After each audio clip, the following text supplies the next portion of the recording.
God damn it, we want a zombie polar bear. What's up, Game of Thrones? It's your boy DJ11 here, back at you with another one. And what's up? We had a sick one this time around. Beyond the Wall, Season 7, Episode 6. And I can't believe after this there's only one more episode left, but I am excited to see it. You know it's going to be live, Dragon on Dragon. Oh, I can't wait. Let's get into this recap.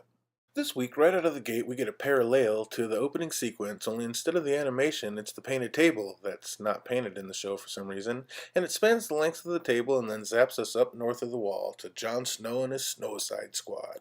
Tormund says it's good to be back in the north, he can breathe again. Jon reminds him he's never been to the south. He says he's been to Winterfell, that's in the north. The raspberry Tormund blows right then, priceless. Ever been in the north before? Gendry says never seen snow before. Kind of an offbeat jab that Jon is not really a snow. This one's not so smart. Davos said he's a good fighter. Good, that's more important than being smart. Smart people don't come up here looking for the dead. Notice that Varys, Davos, and of course Tyrion are not on this fool's mission. You spent too much time with the free folk, now you don't like kneeling. Basically telling Jon that maybe he had it right the first time. Tormund's as main and a respected wildling as there is, and he says how many had to die for Mance's pride, which means Tormund didn't give two shits about kneeling. That must have been Mance's deal, which brings an even stronger case to my Mance's Sir Arthur Dayne's theory. As Kingguard, they do not flee and they do not kneel. It leaves Jon thinking about how many of his people will die if he doesn't bend the knee, and as fickle as the Northerners are, how fast would they turn on Jon and join Dany anyway when they see that the dragons are real? Now, if I had to pick my least favorite thing about this episode, it was definitely this scene where Gendry has a perfectly legit beef with the Brotherhood Without Banners, and the Hound is like, shut the fuck up and get over it. Which actually does need to happen if they're going to be fighting on the same side, but they couldn't so much as give him an apology. They were just like, yeah, wars cost money, so, you know. Here we have another parallel with Gendry saying he was ready to be one of them, but they sold him like a slave, which is the same reason that Jorah had to go on the lam, because Ned was going to come chop his head off for selling a couple of poachers as slaves. Also, they are now fighting on the same side as Dany, excuse me, Daenerys, and who is she? Oh yeah, the breaker of chains, so... I'm really loving the rest of the dialogue between Jon and the Snowside Squad, like Jon and Jorah talking about how great and honorable their fathers were, yet both came to miserable deaths. I'm also loving how they keep answering so many questions about what would happen if so-and-so ever met. Like when Jon and Jorah met, will Jon offer him Longclaw back? Of course he will. It's the Honorable Jon Snow we're speaking of. But Jorah says, nay, my father gave it to you, and may you and your sons enjoy it well. Wait, Jon's gonna have kids? But with who? Or was that just a dig at Jon because he knows Dany can't have kids and he's trying to throw shade? Up at Winterfell, and Arya remembers, even if the North doesn't, back to when Ned used to stand where she was standing to look upon his children, not at play, but at training.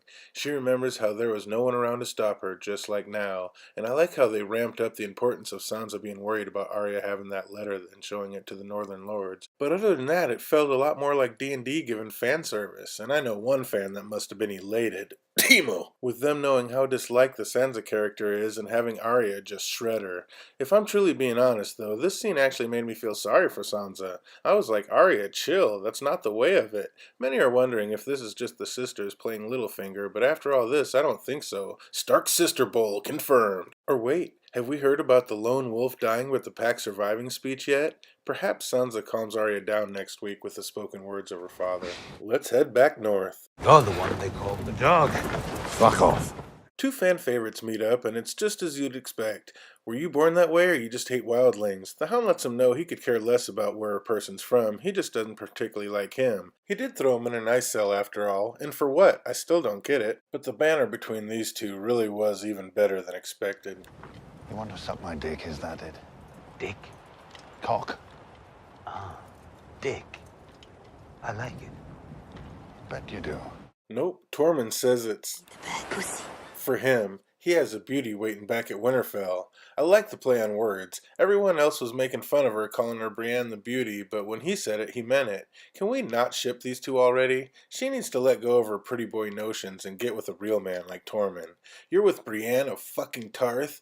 Do you know her? We've met.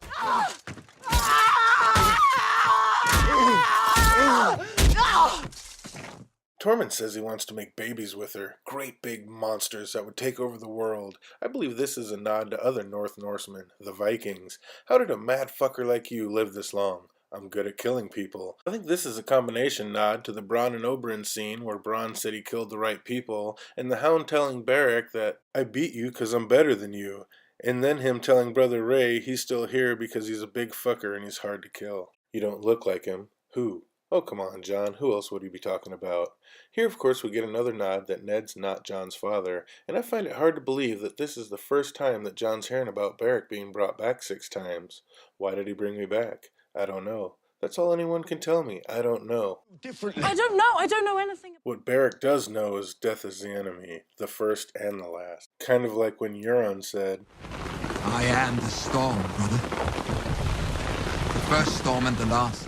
the enemy always wins, but we still need to fight him. That's all I know. A nod to the Littlefinger scene where he says, I'm not going to fight them, I'm going to fuck them. That's what I know. Then Jon repeats part of his Night's Watch vows. I am the shield that guards the realms of men, meaning the wall. Now Jon is the wall between the army of the dead and life. When Dondarrion helps him realize that, it seems to give him inner peace. The Hound sees the mountain shaped like an arrowhead and tells Thoros they're getting close, then marches full steam ahead, not afraid of shit. What a badass. That there's something greater than us, and whatever it is, it's got plans for Sandor Clegane.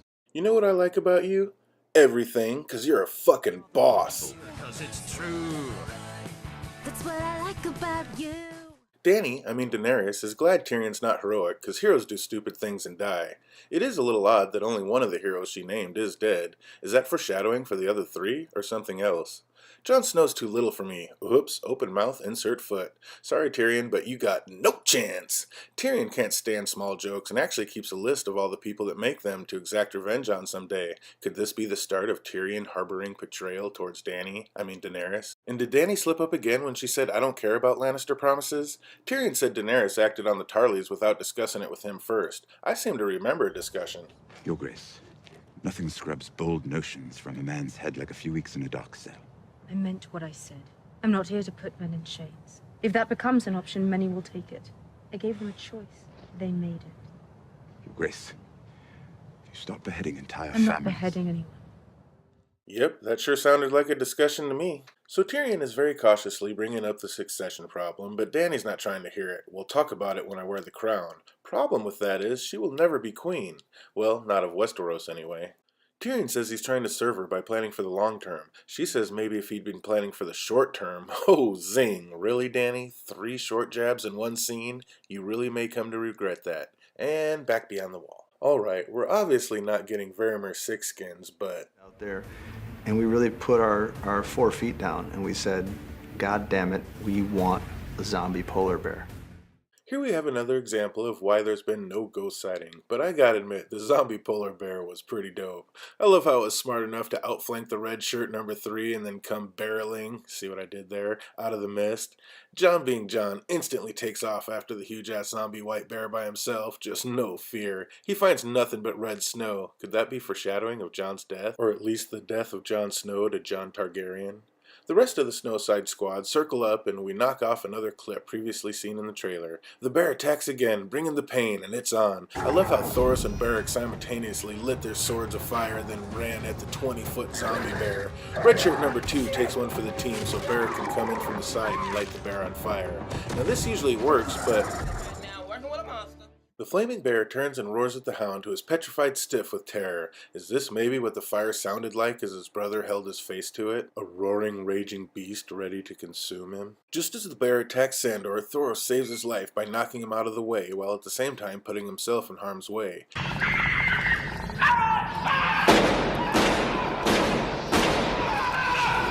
Tormund comes and gives it a whack, but the bear fights on. It grabs Thoros by the chest and shakes him like a rag doll, all while the Hound, still frozen in terror, watches on. Jorah comes in and gives the bear one final stab, and it finally falls. At first I was like, if Thoros dies, it's your fault, Clegane, but on a rewatch, where were the rest of them? There were 12, the bear down 2, it was working on its 3rd, what were the other 9 doing? Jorah thinks they need to get Thoros back to Eastwatch. Now you might think he's playing a coward's trick, wanting an excuse to end this suicide trip, but after seeing a later scene, we see he regarded him as the bravest man he ever saw, and just wanted to save a hero of his. We already know these are brave and hard men, but here we see just how savage they really are. When Beric leans in and asks if he's alright, I was in awe. Thoros with the obvious reply, A polar bear fell on me. I just got bit by a dead bear. Aye, you did. These truly are the hardest of men. Funny old life. Back to Winterfell, and Sansa wants to know where Arya got that letter. Littlefinger is being himself, and it'll be interesting to see who's playing who in this situation. Let's get back out beyond the wall. Jorah asks Thoros, how drunk was he when he breached the wall at Pike? Remember, this is what Thoros is most famous for, and Jorah was the second one through that wall. Thoros was so wasted he doesn't even remember. Jorah said he was the bravest man he ever saw. Thoros retorted, no, just the drunkest. And just like in real life, meeting one's hero is usually a major disappointment. One's perception is often illusion. Our ice squad marches on, and Tormund hears something. Now this is my first major clue that this is an obvious setup. Why would this one tiny troop be off on its own? And why isn't the White Walker on a horse? And most importantly, why did all but one White die? Who is that White, and wouldn't he have to be a plant? This episode confirmed for me that the Night King is a green seer. This is a definite case of trappers are actually the ones being trapped. I loved how Tormund threw down his weapon when he saw the White didn't have one and just gave him a right cross to put him down. Now I'm not sure exactly how one turns into a White. Is it just a scratch or do they need to be mauled? If it is just a bite or a scratch, I'm pretty sure the Hound is fucked. It looked like that White bit right through his glove. The group captures their White but quickly hear impending doom. The fans get a quick sigh of relief when Jon sends Gendry back to the wall and Tormund takes his hammer. The remaining Ice Brigade make a run for it, in the opposite direction. I guess hoping the Whites will follow them and not Gendry? This seems to remind me of 300. Shout out to Lena Headey and the first time we got to see that beautiful body naked. As they ran through the narrow pass, the few trying to fight off the many, they run onto a cracking frozen lake, and Jorah yells stop, but soon Jon says go, and this may be a little foreshadowing of who people will listen to in the future. You know, people like Dany. The Whites encircle our band of brothers on an island, and again, this is feeling more like a trap. Why would the Whites surround them and not just charge straight at them? The Night King seems to be setting a trap for a much greater prize. Gendry makes the wall, and we get a courtesy Davos sighting. Our rapidly shrinking band of misfits seem to be waking up after what seems to be a full night on the island. The Whites are waiting for the lake to freeze cold enough for them to cross, which confuses me because I thought we established already that they bring the cold. The Hound gives their prisoner a kick and you hear all the surrounding Whites groan, which tells me again that this White was a plant and this is all a trap. Thoros dies and the Hound says he hears it's one of the better ways to go. Tormund says they'll all be following him if the Lord of Light doesn't bring them some fire, and voila, Beric sets his sword on fire. I'll bet that flaming sword would have felt great during that cold-ass night, or at least set their captured White's fur on fire. It's not like it would need it, it's already dead. Well, Beric ignites his sword and burns Thoros. He walks away, but everyone else seems to edge a little closer. You know that body heat felt good. Jorah shows us again how perceptive he is and is ready to go on a do-or-die mission. Jon says no, there's a raven heading for Daenerys. Boy, he sure has a lot of faith in Gendry. He claims that's their only chance. Beric insists there's another way. Kill the Night King. Jon says you don't understand. Don't understand what? I'm telling you people, that's not really Jon. Back up to Winterfell, and Sansa receives an invitation to King's Landing. Yeah, right. I don't think there's anything you could say to get Sansa back there. Sansa tells Brienne to go in her stead. Big B doesn't think it's safe to leave her alone with Littlefinger, but Sansa insists she go. This just proves to me that the Stark girls are indeed trying to play Littlefinger. Brienne asks to leave Pod behind in her place, claiming he's become a competent swordsman. Now I've been saying for a while that Pod is going to kill someone major. I hope the foreshadowing is wrong and it won't just be Littlefinger. Yes, he's a major character, but it would by no means be a great victory kill like Euron would be. To Dragonstone, and Little T is desperately trying to get Dany not to head north to save Jon and the Snowside Squad. It's far too dangerous, and she's too important to have something happen to. But Dany's a fighter, and she's done sitting around. I loved how when she was climbing up to Dragon, they showed the back of her dress and it's styled to make her look more like a dragon. Daenerys said, you told me to do nothing before, and I'm not going to do nothing again. Is this her flat out telling Tyrion she's not going to listen to him anymore? That doesn't bode well for her hand. It's said many times throughout the books and the show that Tyrion's mouth will be the end of him. From her vision at the House of the Undying in the books, we also know that Dany will be betrayed 3 times. Once for gold, once for love, and once for blood. I'm pretty sure now that the betrayal for blood will be Tyrion betraying Dany for his family. And the way Dany was dressed in this white outfit and the way she was acting, was anybody else getting an Ice Queen vibe? I know I was. The way that scene ended was nice, showing little T walking amongst those huge beasts while they were running for takeoff. God, the CGI is amazing in this show. Back beyond the wall, and the Hound feels like tossing some rocks and calling someone else a cunt. Man, I bet he's a big fan of Johnny Giantsbane. He tosses a second rock, and the White looks down and notices the lake is finally frozen. Again, I don't know why that didn't happen instantaneously, but it must all be part of the trap. One White moves forward, then another and another, and our 7 remaining ice pirates wish they would have wore their brown pants today. Our last heroes form up to make their last stand, and Beric lights his sword. Again, with it being that cold, I'm not sure why he doesn't just keep the sword lit and on 90, but hey, the Hound says fuck it, it's go time. Now I get how Beric is stabbing the dead with his flaming sword and it seems to be putting them down, but why is stabbing them with daggers and hatchets working as well? I mean, they're already dead. Now, I must admit, I thought my man Tormund was a goner, but alas, he wasn't on fire, so the Hound decided to go ahead and save him. It almost seemed like the Army of the Dead was just trying to save their captured comrade. I like the parallel between the massive bodies Jon climbed out of in Battle of the Bastards to the massive dead bodies the Red Shirt number 4 got swallowed up in. Jon looks out over the carnage and all seems lost as he strikes the same pose he did in Battle of the Bastards when he was going to take on the entire Bolton army single-handedly. But lo and behold, when all seemed lost, enter stage left, not 1, not 2, but 3 badass dragons. Let's get some. Let the bodies hit the floor. Let the bodies hit the floor. Let the bodies hit the... They seemed to tip a hat to the opening series of Vikings, the second best show behind Game of Thrones, when they showed that shot of all the Whites drowning. Now I see why Jon didn't want to grab Daenerys' hand the first time. He wanted to fight off the Whites until everyone else was aboard safely. But when Jorah yelled out for him and he still didn't come, you could almost blame what happened next all on him. There's hundreds of thousands of Whites. Did he think he was going to kill them all by himself? Who would have thunk it? The Night's King is an Olympian javelin tosser. No! I was on live with some friends 6 or 7 months ago, and I predicted Viserion would be killed. And ever since the leaks came out, they've been telling me I called a big one, and been dying to tell me which one. Obviously, this was it. Never have I been so sad to be right. How did I know that he'd be the first, you ask? Well, look at who the dragons are named after. One's named after Drogo, one of the greatest warriors in the Planetos. Rhaegal is named after Rhaegar, one of the biggest stars in the story. And then you have Viserion, named after Viserys, the weakest little bitch in the game. It really wasn't rocket science. As devastated as I was to be witnessing that, even knowing it was coming, I couldn't stop saying to myself that these special effects are incredible. What an epic death scene. Sad, very sad. Well, now Jon's really got an attitude for about 5.5 seconds until he sees the Night King pick up javelin number 2. He turns and tells Dany to go and then gets side-tackled into the water, much like Jaime did.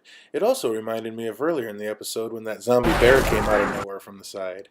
Dany flies away, mortified. She just lost one of her children. And for what? To prove to Cersei what is coming? Was it worth it? I don't think so. And what was that symbol on the frozen lake when it panned up? And they definitely should have gave us a quick shot of Rhaegal to show us that he was okay after something so traumatizing.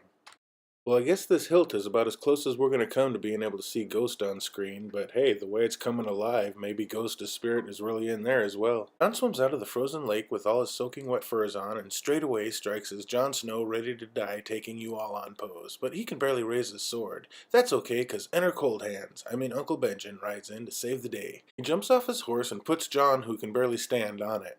Now how again was Jon able to swim back up to the surface and climb out of the Arctic frozen water completely clad in furs, you ask? Well, obviously it was otter fur, and it floats. But does little Jon, the one who's too small for Daenerys, really weigh more than Mira and Bran? Because Benjen was able to ride 3 deep to save those two, but somehow there's no time to roll out with Jon? Now I have to admit, I was wrong about how many were going to die this episode. Only losing Thoros and Benjen by this point could have almost been considered a win, but yeah, I guess losing a dragon counts the same as losing 10 major characters. The gang makes it back, and Dany waits atop the wall, gazing out into the wilderness, hoping for any glimpse of Jon. And in true Hollywood fashion, as soon as they're about to give up hope and leave, a single horn blows, alerting Ranger returning. Jon always wanted to be a ranger. Seeing Dany in this dress standing up there on the wall, she gave me more of an Ice Queen vibe than ever.